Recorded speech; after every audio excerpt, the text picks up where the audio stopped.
बिस्मिल्लाहिर्रहमानिर्रहीम नहमदुहु व नुसल्ली अला रसूलिहिल करीम।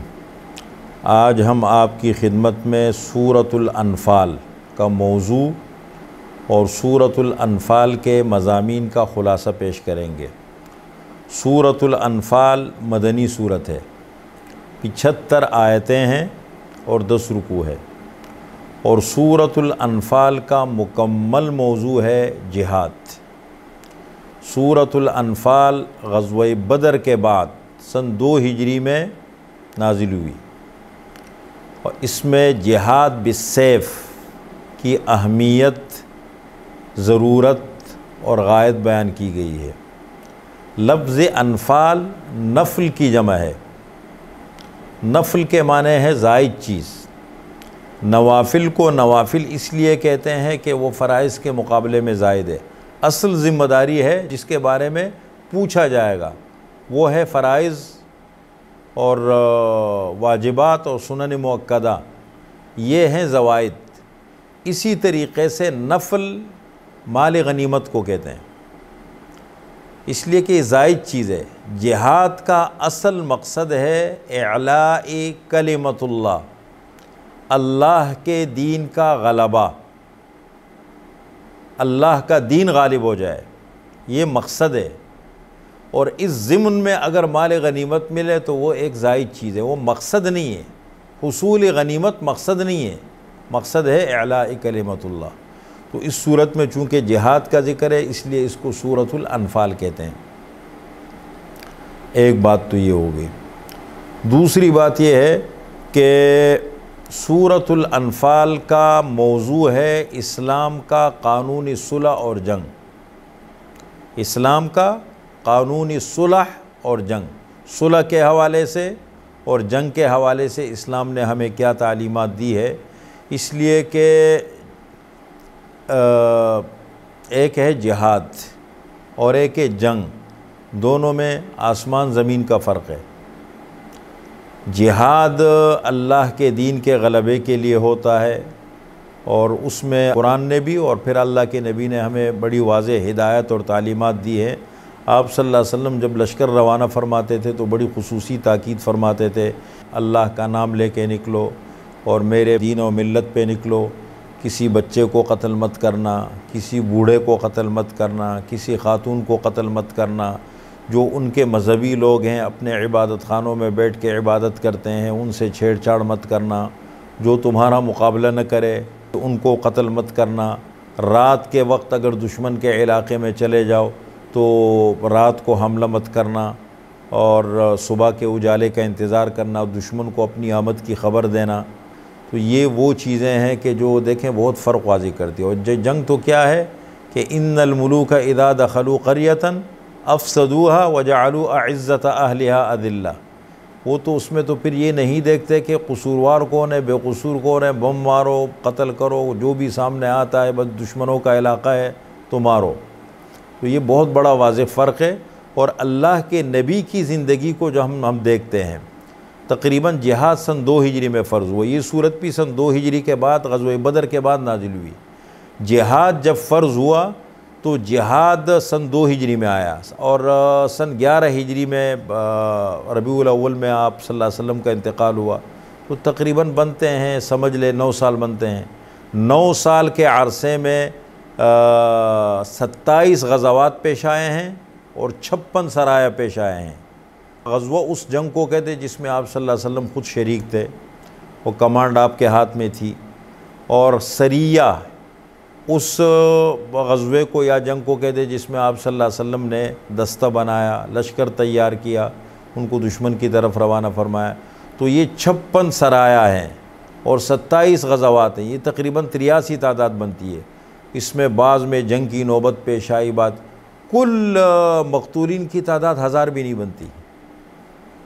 यानी इतनी जंगों के अंदर आप सल्लल्लाहु अलैहि वसल्लम गए हैं, जंगों की नौबत, लेकिन कुल तादाद मक़तूलीन की कितनी बनती है? मुसलमान और काफिर मिला कर के 1000 भी नहीं बनती। इससे अंदाज़ा लगाओ कि जिहाद और जंग में कितना फ़र्क है। एक तो ये बात हो गई। दूसरी बात यह है कि ये सूरत नाजिल हुई ग़ज़वा बदर के बाद इसमें पूरी तफसील से अल्लाह ने बदर का नक्शा खींचा है, ग़ज़वा बदर का ज़िक्र किया है। उसमें जो कामयाबी के असबाब थे उन असबाब को अल्लाह ने गिन के बताया है। ज़ाहिरी असबाब की दुनिया में दूर दूर तक उम्मीद नहीं थी, अल्लाह ने मुसलमानों को कामयाबी नसीब फरमाई। तो उन असबाब का ज़िक्र अल्लाह ताला ने फरमाया है इस सूरत के अंदर, और कामयाबी नाकामी के उसूल अल्लाह ताला ने ज़िक्र किए हैं। देखें, मैं इसका पस मंज़र पेश कर दूँ। बदर एक मकाम का नाम है, मदीना मनौरा से 80 मील के फासले पर है।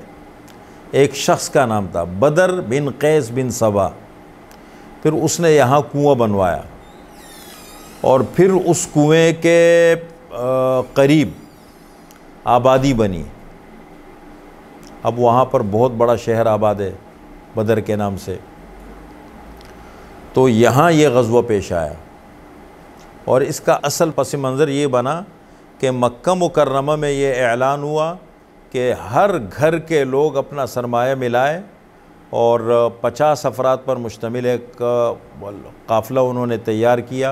अबू सुफियान को उसका अमीर मुकर्रर किया कि ये काफ़िला शाम जाएगा, तिजारत करेगा और उस तिजारत के नतीजे में जितना मुनाफा मिलेगा तो असल रअसुल असल सरमाया लोगों को वापस कर दिया जाएगा और जो मुनाफा मिला है उससे सामान जंग ख़रीदेंगे और मुसलमानों के ख़िलाफ़ इस्तेमाल करेंगे। ये इत्तला आप सल्लल्लाहु अलैहि वसल्लम को मदीना मनौरा में मिली। तो चूँकि ये मक्का मुकर्रमा से जब जाते थे शाम तो ये मदीना मनौरा से इनका गुज़र होता था करीब से। तो आप सल्लल्लाहु अलैहि वसल्लम को जब पता लगा, आपने इनका रास्ता रोकने की कोशिश की, बजाय इसके कि कल ये हमारे ख़िलाफ़ इस्तेमाल हो तो पहले से इनका रास्ता रोक दिया जाए। तो आपने रास्ता रोकने की कोशिश की, लेकिन आप सल्लल्लाहु अलैहि वसल्लम को पता लगा कि काफ़िला तो शाम की तरफ निकल चुका है, हमें देर हो गई है। आप सल्लल्लाहु अलैहि वसल्लम उनकी वापसी का इंतज़ार करने लगे। तो वापसी में वक्तन फ़वक्तन आप सहाबा को भेजते थे इत्तला के लिए, मालूमात के लिए। कुरैश को भी पता लग गया कि इस तरह। उधर अबू सुफियान जब वापस हो रहा था तो अपना एक बंदा भेज दिया मक्का मुकर्रमा की तरफ कि अपने काफ़िले की ख़बर लो। उधर अबू जहल तकरीबन 950 से लेकर के 1000 के दरमियान कुफ़ार की तादाद बजाई जाती है। ये तादाद निकली। इनके साथ 700 ऊँट थे और 200 घोड़े थे। हर किस्म के असलहे से और हथियार से ये मुसल्लह थे। ये आए मदीना मना अपने काफ़िले को बचाने के लिए निकले। और इधर आप सल्लल्लाहु अलैहि वसल्लम 313 बंदों को लेकर के, और बज़ाहिर कोई जंग का इरादा न उनका था न इनका था। और इनके साथ 8 तलवारें थी, 70 ऊँट थे, 2 घोड़े थे, 6 ज़ीरें थी। कोई जंग का इरादा नहीं था। उधर अबू सुफियान अपना काफ़िला साहिल समंदर से लेके निकलने में कामयाब हो गया और अपने मक्का मुकर्रमा पैगाम भेज दिया कि लड़ने की ज़रूरत नहीं है, वापस आ जाओ, तैयारी करके फिर लड़ेंगे और मैं सालिम निकल चुका हूँ। लेकिन अबू जहल जब ये लश्कर लेके पहुँचा यहाँ पर तो तकरीबन आमना सामना हुआ। तो लोगों ने भी उसे समझाया, उतबा ने समझाया, सब ने कि देखो जंग की ज़रूरत हमें नहीं है, हमारा असल मकसद अपने काफ़िले को बचाना था, काफ़िला हमारा निकल चुका है, तो अब हमें लड़ने की ज़रूरत नहीं है। लेकिन अबू जहल ने कहा नहीं, अब वापस कैसे होंगे, अब आए हैं तो मोहम्मद को सबक सिखाएंगे, कुछ सबक इसको सिखाएंगे। उनके साथियों ने भी बहुत समझाया लेकिन उसने बात नहीं मानी। और 17 रमज़ानुल मुबारक को बदर के मकाम पर जुम्मे का दिन था, ये मारका पेश आया। और अल्लाह तो असबाब के मोहताज नहीं है। इस जंग ने कुरैश को भी बड़ा गहरा पैगाम दिया, उनकी रीढ़ की हड्डी तोड़ दी। बड़े बड़े 70 अफराद उनके मारे गए, सरकर्दा लोग थे वो मारे गए और बहुत बड़ी तादाद उनकी गिरफ़्तार हुई। और पूरे जज़ीरतुल अरब को बड़ा गहरा पैगाम मिला। आंखें लोगों की खुली रह गई, ये क्या हो गया। मुसलमान एक नई क़ुव्वत उभर कर अरब के सामने आ गए। तो एक ये पैगाम तो मिला। तो इस में अल्लाह ताला ने बदर का ज़िक्र फरमाया है कि देखो कसम पुरसी की हालत में न असबाब थे न जंग का इरादा था, लेकिन अल्लाह ताला ने मुसलमानों को कामयाबी नसीब फरमा दी। तो इसमें अल्लाह ने तफसील के साथ इस ग़ज़वे का ज़िक्र किया है, उन असबाब का ज़िक्र अल्लाह ने फरमाया है और फरमाया आइंदा भी अगर ये असबाब तुम्हारे साथ रहेंगे, वक्तन फ़वक्तन उन असबाब को कुरान करीम ज़िक्र करता है। या अय्युहल्लज़ीना आमनू इज़ा लक़ीतुम फ़िअतन फ़स्बुतू वज़्कुरुल्लाह कसीरन लअल्लकुम तुफ़्लिहून व अतीउल्लाह व रसूलहू वला तनाज़अू फ़तफ़शलू वतज़हब रिहुकुम वस्बिरू इन्नल्लाहा मअस्साबिरीन वला तकूनु कल्लज़ीना खरजू मिन दियारिहिम बतरन व रिआअ अन्नास व यसुद्दूना अन सबीलिल्लाह वल्लाहु बिमा यअमलून मुहीत। 7 असबाब अल्लाह ने इन आयत में ज़िक्र किए। इसके अलावा भी ज़िक्र किए, या अय्युहल्लज़ीना आमनू इन तत्तक़ुल्लाहा यजअल लकुम फ़ुरक़ानन व युकफ़्फ़िर अन्कुम सय्यिआतिकुम व यग़फ़िर लकुम वल्लाहु ज़ुल फ़ज़्लिल अज़ीम। तो ये असबाब अल्लाह ने ज़िक्र किए हैं। माल गनीमत का ज़िक्र अल्लाह ने फ़रमाया है, चूँकि पहली जंग थी और माल गनीमत मुसलमानों के हाथ आई तो मुसलमानों को समझ नहीं आ रहा था कि इसको किस तरीक़े से तक़सीम किया जाए। अल्लाह ने उसकी तक़सीम का पूरा तरीक़ा समझाया मुसलमानों को। मुसलमानों के औसाफ़ अल्लाह ने ज़िक्र किए इसमें 5 औसाफ़। इन्नमल मुअमिनून अल्लज़ीना इज़ा ज़ुकिरल्लाहु वजिलत क़ुलूबुहुम व इज़ा तुलियत अलैहिम आयातुहु ज़ादतहुम ईमानन व अला रब्बिहिम यतवक्कलून अल्लज़ीना युक़ीमूनस्सलाह व मिम्मा रज़क़नाहुम युनफ़िक़ून उलाइका हुमुल मुअमिनून हक़्क़ा लहुम दरजातुन इंद रब्बिहिम व मग़फ़िरतुन व रिज़्क़ुन करीम।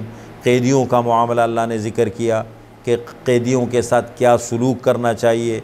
हज़रत उमर की राय एक तरफ थी और हज़रत साद इब्न मुआज़ की राय ये थी कि इनको कत्ल कर दिया जाए, और आप सल्लल्लाहु अलैहि वसल्लम की और सहाबा की राय ये थी कि इनको फ़िदिया ले करके छोड़ दिया जाए। तो उस पर अल्लाह ने वईद सुनाई है।